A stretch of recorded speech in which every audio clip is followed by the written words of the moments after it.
पर शैतान का साया है। ये लड़का श्रापित है। निकाल दो इसे हमारे गांव से, वरना कोई जिंदा नहीं बचेगा।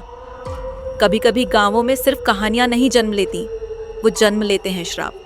ऐसा ही एक श्राप गिरा था एक मासूम बच्चे पर, जिसे लोग शास्त्री कहते थे।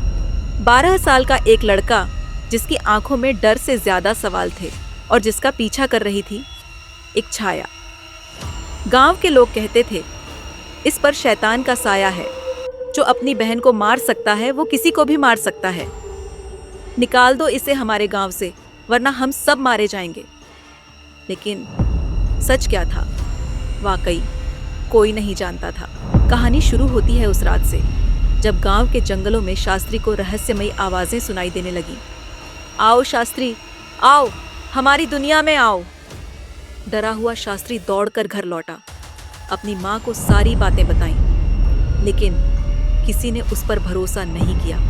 एक रात जब शास्त्री सो रहा था, उसे फिर से वही आवाज सुनाई दी, मार दो अपनी बहन को, मार दो, वरना कोई जिंदा नहीं बचेगा।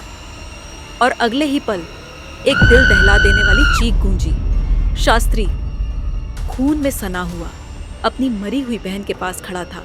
गांव वाले दौड़े चले आए। ये लड़का रक्षक नहीं, राक्षस है। शास्त्री कहता रहा, मैंने नहीं मारा, मैंने नहीं मारा। पर किसी ने उसकी बात नहीं सुनी। उसे उठाकर जंगल में फेंक दिया गया, वही जंगल जहां से वो आवाजें आती थी। रात दिन भूखा प्यासा शास्त्री भटकता रहा, लेकिन एक दिन वो मिली। एक औरत, काले लिबास में, आंखें ऐसी जिनमें मौत भी डर जाए। एक चुड़ैल, नाम था पिशाचिनी। गांव वालों ने कभी डायन कहकर उसे जला दिया था, लेकिन पिशाचिनी शास्त्री को मारने नहीं आई थी, वो उसे अपना उत्तराधिकारी बनाने आई थी। पिशाचिनी ने शास्त्री को सिखाई काली विद्या, मरे हुओं से बात करना, आत्माओं को वश में करना। देखते ही देखते 15 साल बीत गए। अब वो बच्चा नहीं रहा। अब वह था पंडित शास्त्री, जो मरे हुओं से बातें कर सकता था, मृत आत्माओं को जिंदा कर सकता था। लेकिन एक दिन वो गांव लौटा, पर अब वो गांव नहीं रहा। अब वो बन चुका था शमशान। दीवारों पर खून, दरवाजे खुले हुए, हवा में सिर्फ सन्नाटा। घूमते घूमते मंदिर की सीढ़ियों पर शास्त्री को एक बूढ़ा मिला। बूढ़े आदमी ने कहा, तेरी बहन को तूने नहीं मारा था, वो पिशाचिनी थी जिसने तेरे शरीर का इस्तेमाल करके तेरी बहन को मारा था। शास्त्री हिल गया। उसका पूरा जीवन एक झूठ पर बीता था। शास्त्री ने आग जलाई, अपनी विद्या से पिशाचिनी को बुलाया। देखते ही देखते पिशाचिनी भयानक रूप में प्रकट हुई और बोली, मैंने तुझे बनाया और तू मेरा खात्मा करेगा।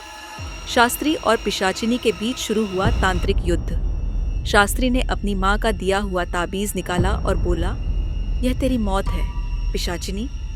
जैसे ही ताबीज आग में फेंका गया, पिशाचिनी की चीख आसमान में गूंज उठी। पिशाचिनी अब मर चुकी थी। सवेरा हुआ। सालों बाद गांव पर सूरज की किरणें पड़ी। शास्त्री मंदिर की सीढ़ियों पर बैठा था और बोला, अभी काम खत्म नहीं हुआ है। और वह चल पड़ा जंगल की ओर। पर एक सवाल आज भी जिंदा है, क्या पिशाचिनी सच में खत्म हुई? अगर आपको ये कहानी डरावनी लगी तो लाइक करें, सब्सक्राइब करें और बेल आइकन दबाएं।